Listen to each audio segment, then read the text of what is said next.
comparto la pantalla.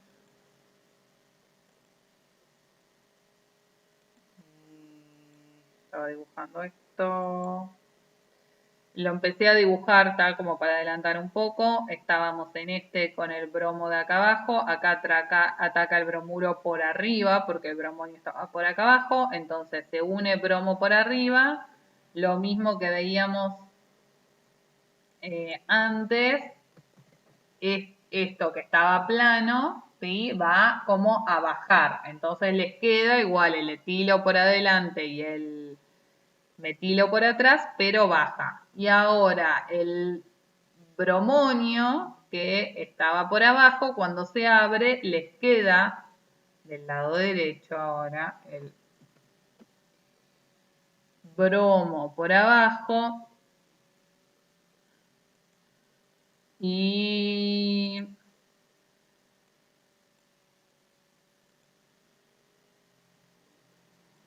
¿qué les queda adelante? Díganme ustedes.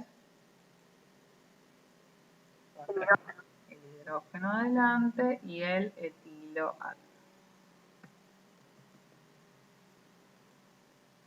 Esto también, si lo comparan acá en Cunha,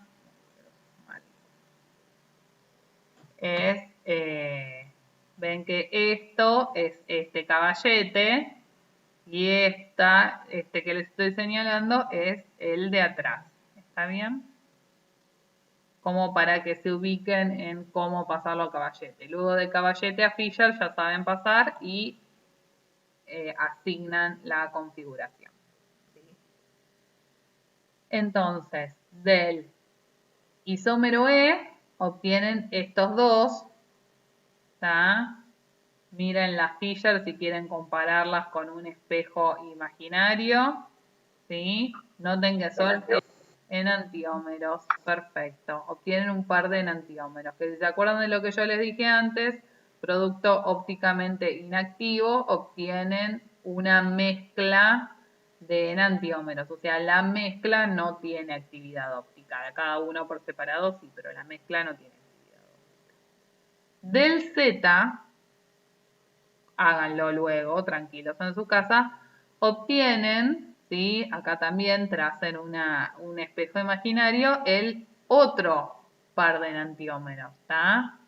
Si ustedes se fijan en esta molécula, a la larga hay 2 a la N, en este caso no hay ningún meso, así que tienen 4 isómeros configuracionales.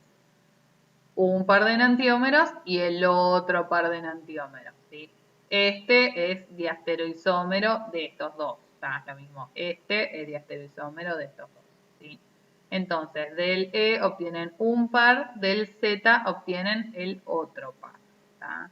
Cuando vamos a ver estas reglitas que estaban acá, la reacción es regioselectiva. La realidad es que como acá se une bromo y bromo, no es regioselectiva, porque no se evidencia. Lo único que me queda es bromo en una posición y en la otra. Digamos, si bien hay todo un mecanismo que implica la SN2 con carácter carbocatiónico, al ser bromo-bromo no se ve. Ahora vamos a ver luego que cuando es bromo en agua, sí se ve. ¿Sí? Eso lo vemos en un segundo. ¿Es estereoselectiva? Sí, porque yo obtengo solo algunos isómeros configuracionales de varios posibles. Y es estereoespecífica también, porque yo de distintos compuestos con una estereoquímica particular, obtengo una determinada cantidad de isómeros configuracionales. O sea, del E obtengo unos y del Z obtengo el otro. ¿Sí? Esto como para que tengan un resumen de cómo es.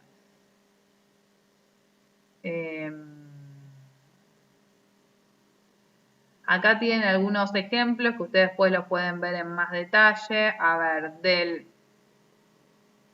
ciclohexeno, ¿está? Que recuerdan que es el ciclohexeno tanto no lo vimos el ciclohexano, pero esta idea de que a mí no me interesa tanto la parte de ciclos, que por ahí es un poco más compleja, pero sí el hecho de que la adición es anti, una parte va por una cara de la molécula y la otra por la otra, fíjense que siempre obtienen los compuestos trans, ¿está? En los ciclos. Fíjense que este es trans diecuatorial. Este cloro está en la cara de arriba y este cloro está en la cara de abajo. ¿Sí?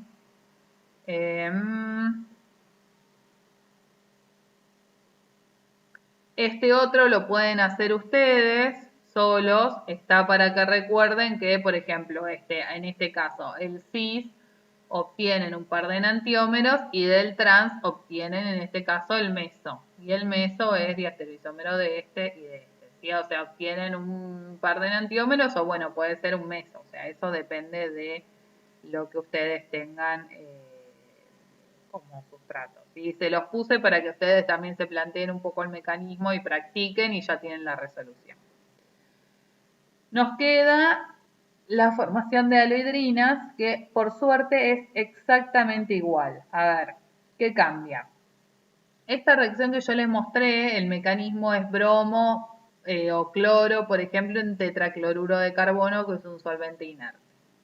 Si yo en vez de usar, acá estaba puesto el cloronio, pero es exactamente lo mismo, ¿sí? Si yo en vez de poner tetracloruro de carbono, pongo agua en el medio. ¿Se acuerdan de que el agua es un nucleófilo? ¿Y qué pasa? Tengo mucha agua en el medio. Entonces, el agua va a ser el nucleófilo que preferentemente ataque frente al cloruro o bromuro, si yo hubiera estado trabajando con bromo, ¿sí? Entonces se forma el cloronio, acá en este caso era el ejemplo, y la apertura se da con el agua como nucleófilo. ¿Tá? Luego hay un paso en el que se va este protón que me queda de más para obtener el compuesto neutro, que ya saben que es un paso rápido, se lo va a llevar el agua sin ningún problema. ¿Sí? Entonces me queda en un átomo de carbono el cloro o el halógeno que yo haya usado, que siempre son cloro o bromo, y en el otro átomo de carbono un hidroxilo alcohólico. ¿Sí? Este tipo de compuestos se llaman alohidrinas. ¿Tá? En el caso particular de que sea cloro, esto es una clorhidrina o tendrán una bromhidrina si hubieran trabajado con bromo. ¿Sí? El mecanismo es exactamente lo mismo, solo que como acá tienen agua en buena cantidad en el medio y el agua es nucleofílica, se une el agua en vez del cloruro. ¿Tá? Acá ven que la regioselectividad sí se va a expresar, porque si yo tengo distintos carbonos, ya fíjense en el caso del ejemplo, ¿tá? Yo obtengo, este es un propano, ¿sí? En 1 queda el cloro y en 2 queda el hidroxilo alcohólico y no al revés. Por lo tanto, esta reacción es regioselectiva, la estereoquímica es anti, como ya vimos antes, o sea, el ataque es por el lado contrario a donde está el ion halogenonio, ¿sí? Y también va a ser estereoselectiva y estereoespecífica. Yo les puse acá un ejercicio para que lo hagan ustedes con la respuesta, con el mismo mecanismo para no perder tanto tiempo. Es lo mismo que acá, solo que en el paso 2 ponen el agua en vez de poner el bromuro. ¿Sí? Así afilan un poco el lápiz y van practicando estos mecanismos. Esto acá es lo que ya les conté, lo del carácter carbocatiónico. Estoy pensando dónde está el dibujito que les quería mostrar. No, me parece que es esto. No aporta mucho más. Acá, bueno, esta es la idea, claro, no, sí. La idea es que el enlace carbono-bromo, acá está puesto con un bromo, depende, uno puede usar cualquiera de los dos, está más roto que lo que está formado. Entonces, eso implica que acá hay cierto carácter carbocatiónico y prefiere ser un carbocatión terciario a uno primario, en este caso. ¿Sí? Eso es lo que justifica que el segundo paso vaya al más sustituido.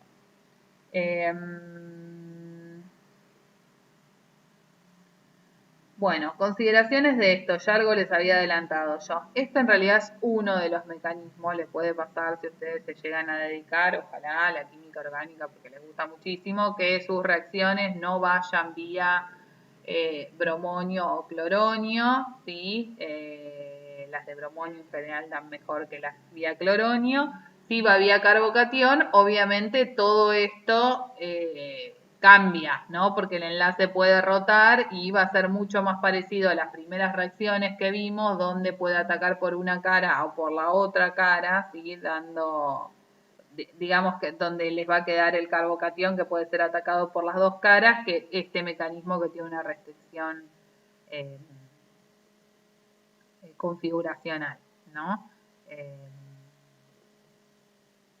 o sea, digamos, hay variantes. La otra cosa que les quiero comentar, por si lo dan distinto en la práctica, estrictamente lo que está siempre en los libros en cuanto a la SN2 con carácter carbocatiónico es siempre la parte de la aloidrina. En la parte de acá, por eso esto está escrito por mí y no lo saqué de ningún libro, si no me lo hubiera copiado felizmente y hubiera sido mucho más feliz yo. Cuando tienen una reacción como bromo en tetracloruro que se forma el dibromado, acá no se juegan demasiado, o al menos en ningún lado que yo haya visto dicen claramente este tema de que el mecanismo sería SN2, la apertura con carácter carbocatiónico. ¿Sí?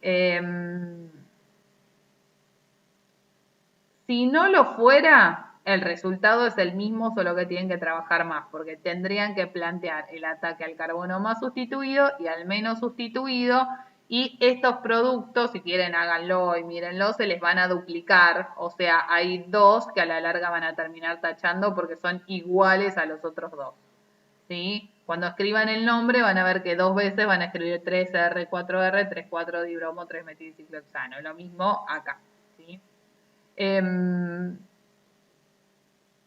Yo se los planteo de igual modo, uno, por dos motivos, o sea, porque así también les queda el mismo mecanismo y no es la idea tampoco hilar tan fino en un montón de cosas, les queda el mismo mecanismo para el bromo en tetracloruro que para la aloidrina.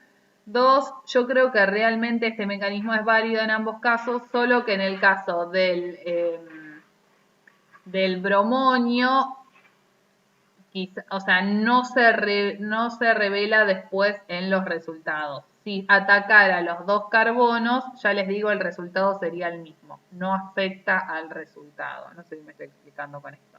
Mientras que en el caso de la aloidrina, vos con un estudio mecánico, o sea, claramente te das cuenta que va el carbono más sustituido, no hay vuelta. Acá como te queda bromo en los dos, en realidad es una hipótesis del mecanismo, decir que va el carbono más sustituido, porque en definitiva ambos unen bromo, así que no se ve en el resultado de la reacción. ¿tá? Por eso creo yo que no se menciona en los libros, pero es lícito plantearlo de este modo y es como yo lo voy a considerar, al menos hasta que alguien me traiga una idea mejor. ¿Sí? Eso como algunas aclaraciones. ¿Se entendió? Los mareé más.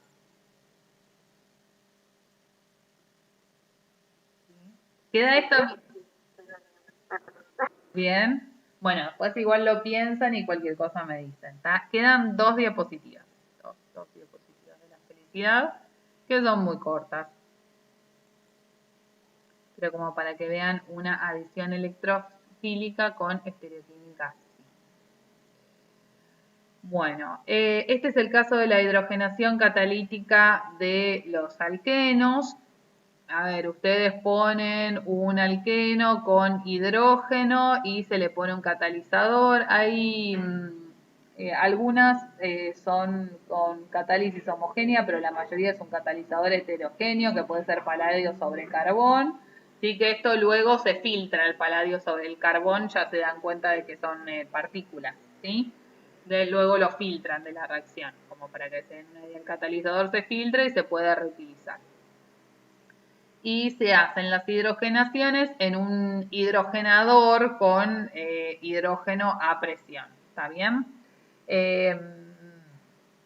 Se usan, como pueden ver, hay distintos catalizadores, paladio, platino, se hidrogena el doble enlace y obtienen el alcano. ¿sí?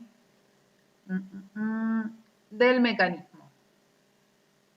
Muy brevemente a ver, les cuento un poco. La verdad es que no está demasiado elucidado qué es lo que pasa en la superficie del catalizador.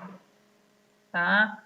Lo que se dice es que, a ver, lo que se sabe es que el hidrógeno se va a unir a la superficie del catalizador y se va a romper la unión hidrógeno-hidrógeno o mínimamente se va a debilitar el enlace. Que el alqueno, por su enlace pi, también se va a unir a la superficie del catalizador y se debilita el enlace pi o directamente se rompe, y que sobre la superficie del catalizador se van a unir los dos hidrógenos, ¿sí?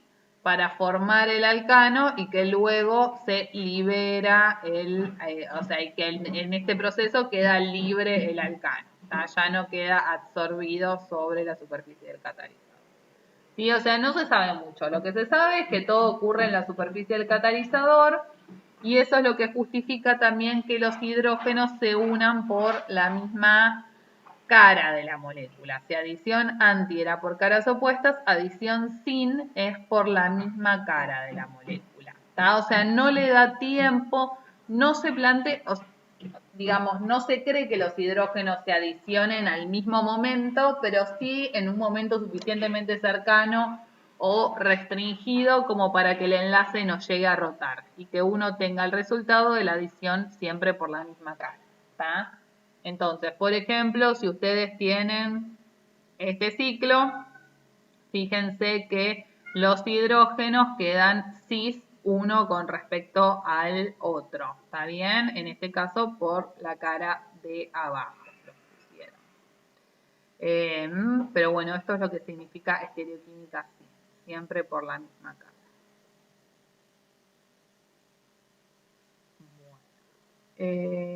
Los alquinos. Con un catalizador común, digamos, por así decirlo, como paladio o platino sobre carbón, no pueden detenerse en el alqueno, ¿sí? Porque esto es demasiado reactivo y sigue reaccionando, ¿tá? Y obtienen el alcano. El alqueno lo pueden obtener con un tipo de catalizador que se llaman, a ver, que son catalizadores, lo que vamos a decir, parcialmente desactivados. Se los suele llamar catalizador envenenado, ¿está bien?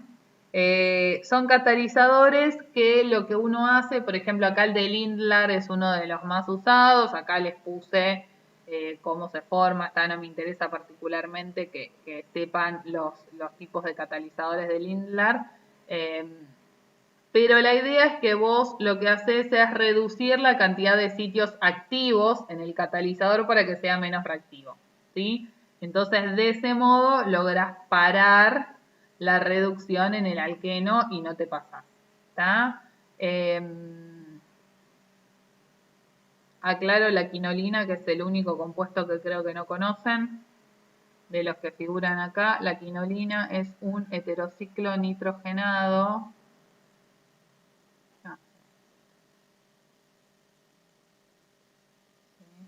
Aquí no tiene que buscar qué es. Los otros, el sulfato de bario, todo eso lo conocen. ¿Tá? Es un heterociclo nitrogenado, amigo de la piridina.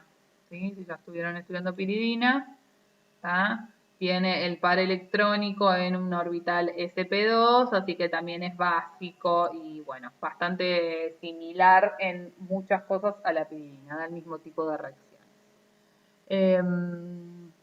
Bien.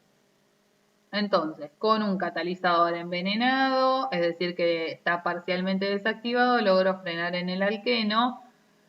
Esto es lo que les mostré al principio. Del alquino, como la adición es sin, obtienen el alqueno Z o cis.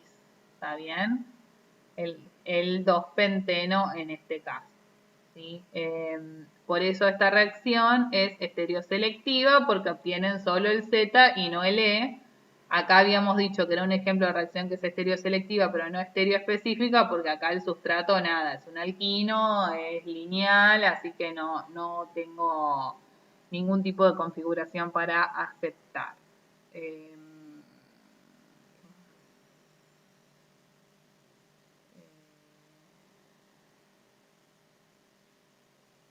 Bueno, y acá lo último, porque les pregunta algunos tipos de condiciones, me parece que en la guía de trabajos prácticos, el benceno se puede hidrogenar en condiciones en general bastante drásticas para dar el ciclohexano.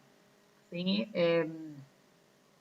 A ver, la realidad es que yo puedo hidrogenar, me digo lo que sea, ¿no? Puedo, no sé, pones lo que se te ocurra a tu media y se hidrogena seguramente adentro del hidrogenador.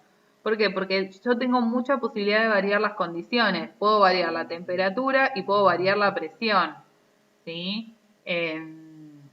Entonces, dependiendo de la presión que le dé, yo puedo hidrogenar casi cualquier grupo funcional. También puedo lograr selectividad controlando la presión en estas cosas. Entonces, es frecuente que uno vea que todo se puede hidrogenar. El benceno se hidrogena, sí, se hidrogena fácil, no es como un alqueno común, porque se acuerdan de que era súper estable con toda esta energía de resonancia, ¿está? Entonces no es que le dan un poquito y se hidrogena. Van a tener que usar catalizadores muy reactivos como el platino o el rodio, que son bastante caros también, y aún así subir la presión, pero bueno, más o menos controlar la temperatura. Y si quieren ir a un catalizador tipo níquel-Raney, un catalizador de níquel, el níquel-Raney, no sé si figura en la guía, por las dudas se los digo, es una aleación de níquel y aluminio. Raney era un señor, ¿está bien? El señor que supongo que hizo el catalizador. Pero bueno, es una aleación de níquel y aluminio, es hidrógeno catalizador, una de las variantes.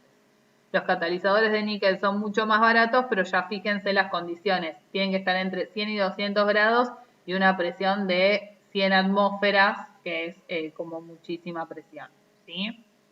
Así que la conclusión es un poco esa. El benceno es difícil de hidrogenar, como ya habíamos charlado antes, y también, bueno, uno puede hidrogenar cualquier cosa si le das rosca al hidrogenador.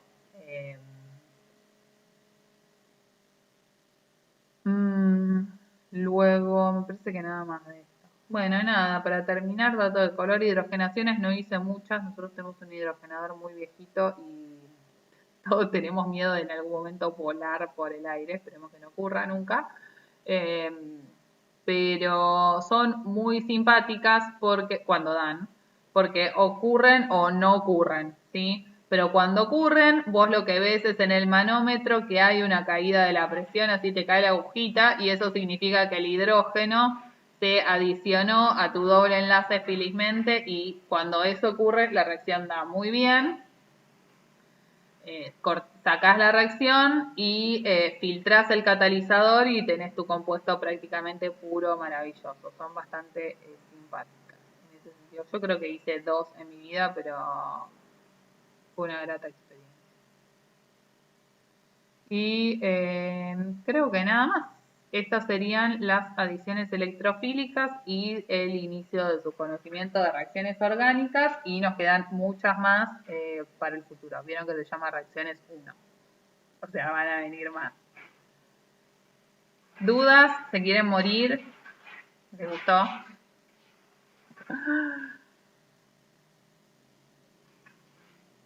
Pero está bueno. Qué